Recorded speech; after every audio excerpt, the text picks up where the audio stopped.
નમસ્કાર મિત્રો, સ્વાગત છે લેટ ફાર્મર યુટ્યુબ ચેનલમાં। મિત્રો આજે આપણે વિડીયો બનાવ્યો છે કે નવો પ્લાન્ટ હોય, જો એમાં ગ્રોથ નથી આવતો અને લાંબા સમયથી પ્લાન્ટ એની એ કન્ડિશનમાં છે વર્ષા ઋતુ આવ્યા છતાં, તો એના માટે મિત્રો પ્રોપેકાનાઝોલ કન્ટેન્ટમાં ફંગીસાઇડ આવે છે, જે તમારા મૂળમાં લાગેલી ફૂગનો નાશ કરશે અને નવા પ્લાન્ટના જે મૂળ સશક્ત બનાવશે અને મૂળ ઊંડે સુધી જશે અને એનો વિકાસ થશે। એટલે મિત્રો પ્રોપેકાનાઝોલ એ કન્ટેન્ટમાં ફંગીસાઇડ આવે છે, એનો તમે ઉપયોગ કરી શકો છો। તો મિત્રો આનો તમે ફંગીસાઇડનો ઉપયોગ કર્યા પછી તમે 2 મહિના સુધી તમે રિઝલ્ટ જોઈ શકશો। અને એનો મિત્રો દર વર્ષે ઉપયોગ કરવો એવું નથી, તમે 1 થી 2 વાર ઉપયોગ કરી લેશો તો પછી તમારા પ્લાન્ટને કોઈ પણ પ્રકારનું નુકસાન નહીં થાય।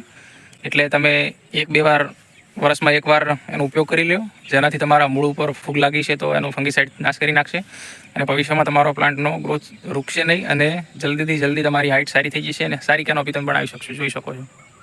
અમે શરૂઆતના 2 વર્ષ આ રીતે પ્રોપેકાનાઝોલ આપ્યું હતું, એના પછી હજી સુધી આપ્યું નથી, પણ એના પછી કોઈ પ્રશ્ન જ આવ્યો નથી ફૂગનો। એટલે તમે જો તમને નવું વાવેતર તમે કરતા હો, તમે 1 થી 2 વર્ષ આપી શકો છો, વર્ષમાં 1 વાર આપવાનું હોય છે। અને ધન્યવાદ મિત્રો, વિડીયો સારો લાગતો હોય તો લાઈક કરજો, ચેનલને સબસ્ક્રાઈબ કરજો, ધન્યવાદ।